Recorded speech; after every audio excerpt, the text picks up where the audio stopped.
Hello, listeners. Welcome to another expository episode of our program series, Policy Formulation and Economic Development on Amorgate Radio Communications. I am your host, Titilola Ogushon. On today's episode, we would be unraveling the rudiment of public policy. So let's look at the generic or general definition of what policy means. According to Wikipedia, when we talk about policy, these are rules, principles, guidelines, or frameworks that are adopted or designed by an organization, institution to achieve long-term goals. So basically, you can see that when you talk about rules, there's always a framework to it. You have that's either designed, adopted by organizations, institutions to achieve not short-term, not medium-term, but rather to achieve long-term goals. Another definition is the policies and general principles by which a government of a country,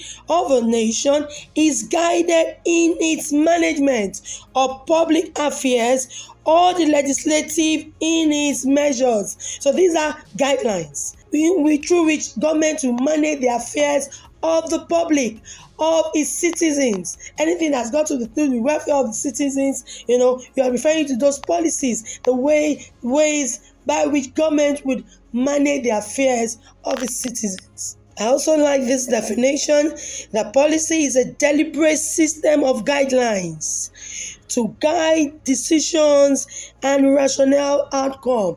So it means that anytime you want to take any decision, you don't take it, impromptu. You don't take it based on your gut feelings. There are already systems, guidelines in place that will guide how you make decisions, as a government. We can also define policy as a process of making important organizational governmental decisions, including the identification of different alternatives, such as programs or spending priorities, and choosing among them on the basis of the impact that they will have. What I like specifically about this definition is that, it's a process of making very crucial, important decisions. And there are going to be alternatives. Whatever decision I want to make in terms of spending decisions, investment decisions, for at the national level, different dividend decisions, financing decisions, there are going to be varying alternatives. However, your policy will guide you in making the best decisions. That's what I like about it. Definitely there will be alternatives available to government.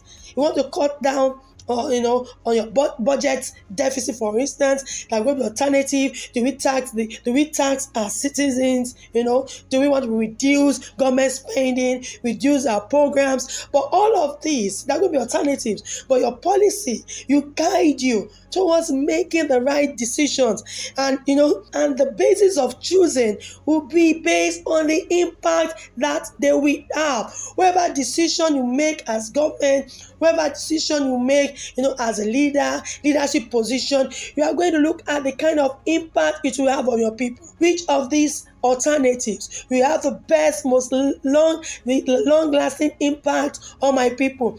Which of these alternatives would have adverse effect on my people? This will be the basis of making your decisions. But however, it should not be based on individual personalities or your gut feelings. It must be based on your guidelines, your policies. So today, our focus will be on public policy. So what is public policy? Is it different from economic policy, social policy, political policy? So what is public policy? There are different definitions by various schools of thought, so we'll be considering one or two definitions on this episode. According to Consider in 1994, a public policy is an action which employs governmental authority to commit resources in support of a preferred value. Two things for me here. It means that government will commit resources based on a set of guidelines. And the second is that it must be in support of a preferred value. So it means that these resources will be committed to achieve stated objectives. According to O.P. Jindal, public policy is the framework of laws, regulations, and actions government deploys to achieve stated social and economic goals. So it can also be viewed as a statement of the government that shows the intention and commitment of government in addressing a particular problem or challenge or issue in the economy. So it plays a major significant role in shaping a society and as well as addressing important challenges of the society, that societal challenges. So public policy plays that significant role in addressing, in finding solutions to these challenges faced in a society. And this speaks to the unique nature of public policy because it is a deliberate, systematic approach, adopted, designed to address crucial issues, that affect the society. And these issues could be economic in nature, it could be cultural in nature, it could be social, or even political, or even environmental in nature. So whatever these issues are, in a particular country,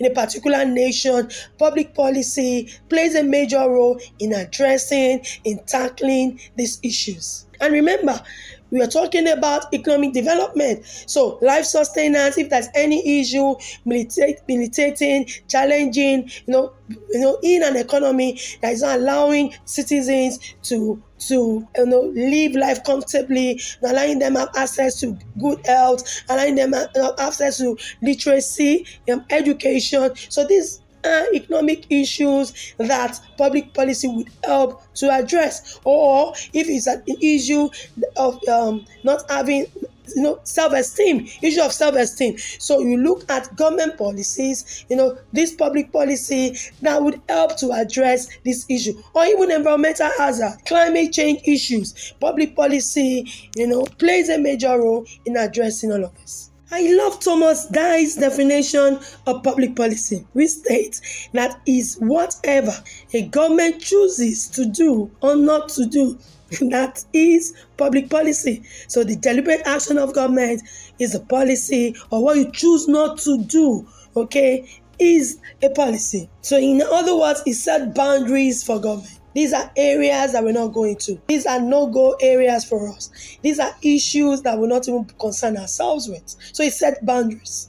So let's consider the distinct features of public policy. What are the characteristics of public policy? Well, it should be noted that I'll be calling them out not in order of priority, but according to preference. But the first one that is important is that it is goal-oriented. Like I explained earlier when I was talking about the definition, public policy is formulated, designed to solve or address specific challenges or issues in the society. It is deliberately and intentionally designed. Government will design them, they're intentionally designed to achieve some set macroeconomic objectives, developmental objectives, and so on. What do I mean? You have stated earlier in previous episodes talking about the macroeconomic objective of government. So for instance, it could be that government wants to increase the national income of its country, and this is measured by the gross domestic product, or when you say the gross domestic product per capita. So if what government wants to achieve is an increase in national income, so that would be public policies that would enable achievement of that macroeconomic objective. And it could actually be to even achieve developmental goals, and it could be to specifically to improve the health of the public. So what do we do to increase to improve the health of the public? So you are talking about public health issues, advocacy efforts, do we spend more money in advocacy? All of these things, these could be an objective of the government. Another objective could even be to reduce income inequality. So you now look at it, what kind of policy do we need to reduce income inequality? That's why I talk about the fiscal policy. So that's why I had to say, look, let's look at what public policy is, because all other policies, are just subsets of public policy. So if it's to reduce income inequality, government can now look at what let's look at the fiscal policy. Do we need to review our fiscal policy? Do we need to maintain it? Is there an aspect of it that need to be tweaked a bit? These are what we look at. So do we want to tax the rich more so that those low income earners pay less in terms of taxes? These are issues that public policy helps to tackle. Or it could even be to reduce crime rates. So if I want to reduce crime rate as a government, what are those policies, rules, regulations, the framework that would help me reduce the crime rate, and it's important because remember, we said what investors will look at when coming into your country, is the security of lives and properties.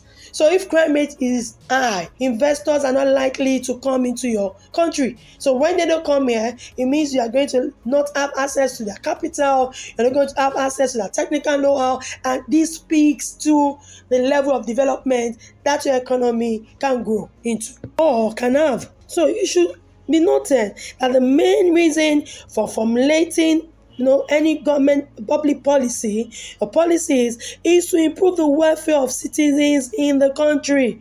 So if I'm going to improve literacy rate, I'm going to look at my education policy. It deals with the public, a subset of public policy. So that's the main important, and that speaks to your level of development. Or it concerns could even be unemployment rates. Why that is the rate of people that are able and willing to work that do not have access to to paid jobs. They're not gainfully employed. So if the unemployment rate is very high, then government will look at policies, always goal-oriented. This measure, this law, this regulation, how will you help to bring down, to cut down the rate of unemployment in the economy? It could even be inflation rate, the inflation, rising prices. What kind of policies do we design do we implement to bring down inflationary pressure in the economy? Or it could even be the issue of environmental hazards. So what policies, what rules, what regulation,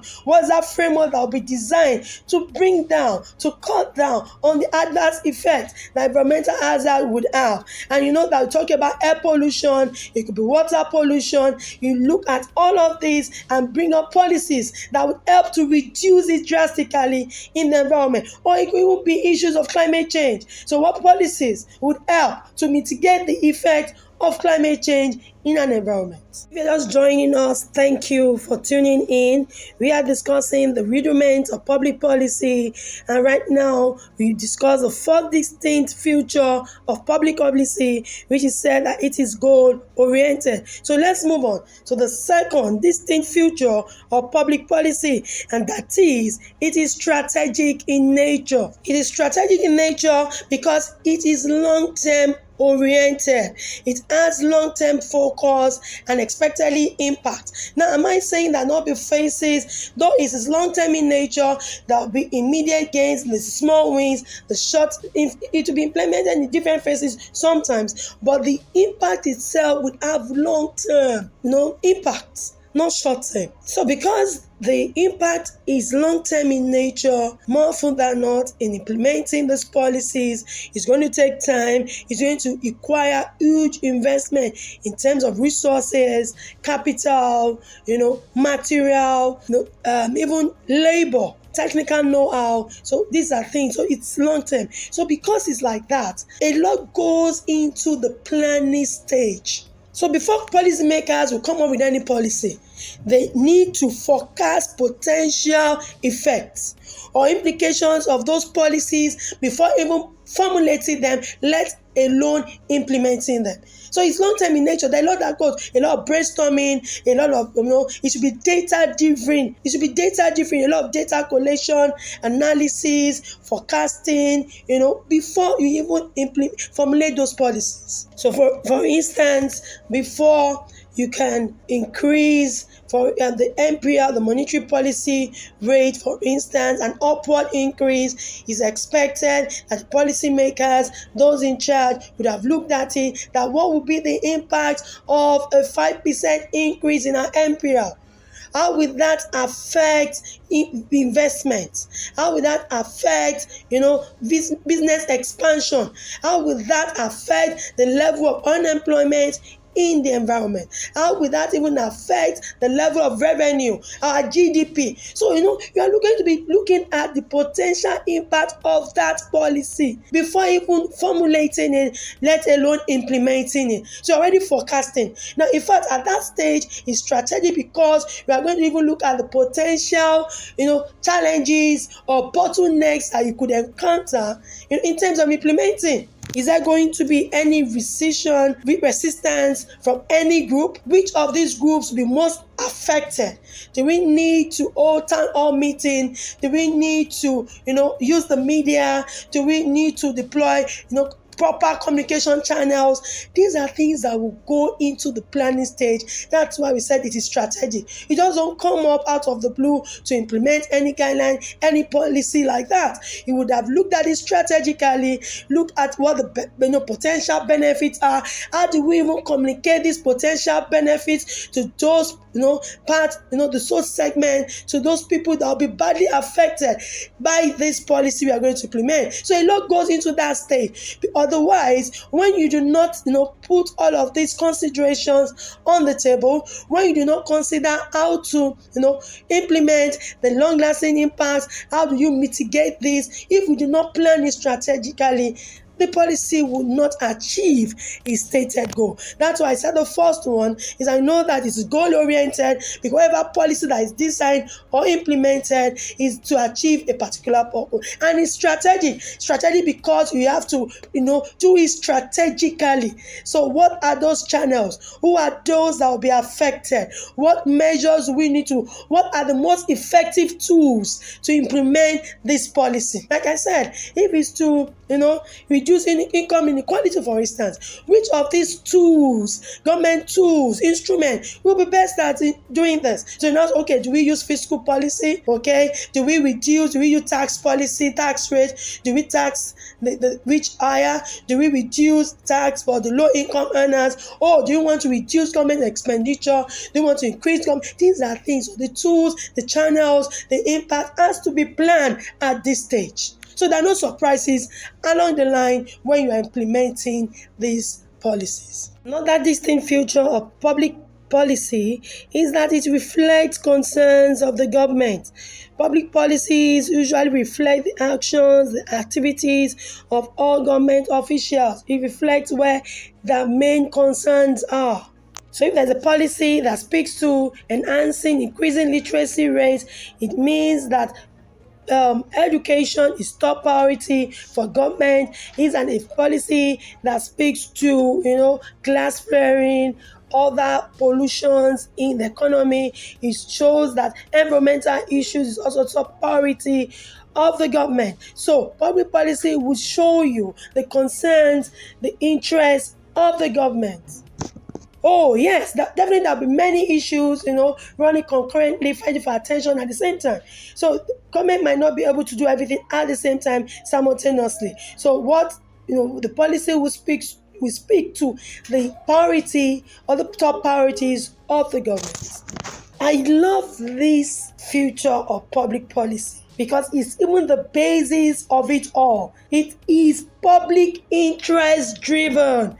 Public policy should be in the interest of the citizens. You can't talk about economic development without talking about the welfare, the standard of living of your people. So public policy should be public interest driven. Oh yes, because public policy is deeply rooted in serving the interests of the public. These policies aim to solve common issues affecting majority of the people and not individual alone. Now there are going to be very, very issues in the economy. But when we talk about public interest, we're talking about what affects majority of the people, 90% of the people, 85% of the people, not no policy aimed to, in the interest of just maybe less than 10% of the population. No. Am I saying that it should not, carry varying interest along? No. But it should be in the interest of majority of the people. Life expectancy ratio, affects almost everyone in the economy. So this will be an issue of public interest. Literacy rates. affect majority of the people. These will be in the interest of the people. Environmental issues affect majority of the people. So public policy, or in plural, public policies, okay, are public interest driven. Inflationary pressure affects majority of the people. Equitable distribution of income and resources affect majority of the people. So focus policies will be designed to ensure equitable distribution of income, bring down inflationary pressure to manageable level in the economy. So let's look at the fifth feature of public policy is authority and legitimacy. Public policy is created and implemented by legitimate public organizations or governmental agencies. I cannot implement government policy, okay? So it's there's a legal aspect to it. Those that are allowed by law to implement government policies. I can't because I'm not allowed, okay, by law to implement it. So authority and legitimacy is another distinct feature. In fact, the fifth one we are discussing on today's episode. Let's look at the sixth distinct feature of public policy, and that is it is systematic. Decision making is systematic in nature. What do I mean? Before we can come up with this public policy, a lot would have gone into stakeholders engagement. There are various people that will be affected by the policy. There are various people that would help in effective implementation of these policies. So when we are formulating, it is systematic because we need to involve various stakeholders in the decision-making process. Because in reality, there are going to be various activities that will ensure that require to be properly, coordinated to achieve those stated desires, goals and objectives of the government. For instance, if what we want to do is to reduce, the illiteracy rate or to increase literacy rate, there are going to be people we are going to be looking at, for the stakeholders in the education sector. We are going to look at them across, for a country like Nigeria, the central government, the federal government, the state government, who are those at the local government that will be implementing. So it takes a lot of stages. Yes, it's going to be implemented, enacted, but at the central level, but we are going to need input from various stakeholders across the states. So you need to know the peculiarity of the issues. What are the bottlenecks? So if we want to increase, if the policy is an education policy that speaks to enhancing literacy rate, we want more people, we want to reduce the out of school children, okay, by maybe a 30%, you have to know what it is in various states across the countries, okay, across the states. So for a particular, maybe a country like Nigeria, we are looking at the northern state. How many out of school countries do we have? How many children are out of school? So what is the rate? Is this high? How many of these children are out of school in a state like Lagos? You want to consider this. You want to consider the various geopolitical zones. So you are going to need stakeholders from all of it, because if we implement a policy without carrying out these stakeholders, it's going to be like dead on arrival. You're not likely to achieve your stated objective. That's why we say that decision making in terms of public policy is systematic. You need to involve all stakeholders because that is the only way that you can achieve your stated objective, because any policy is always goal oriented. When we say is systematic is that even for these various stakeholders, you have to know what their peculiar interests are. Okay, and you have to find a way to accommodate or even alleviate their fears, because they have their fears about the policy that is coming. So a lot of communication has to be done. Now we talk about sound communication policy when it comes to implementing any change agenda, implementing any policy. So it has to be properly articulated.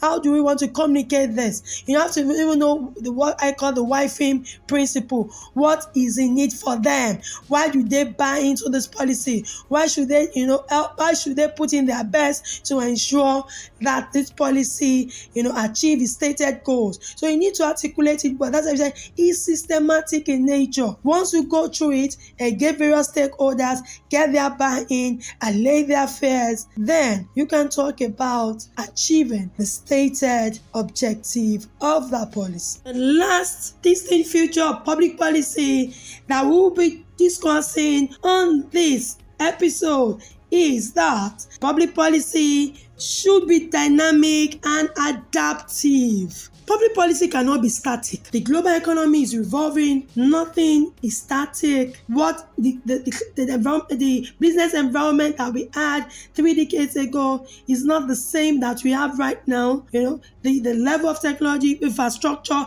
has evolved. So different things will come. It comes with its merit. It comes with its demerit.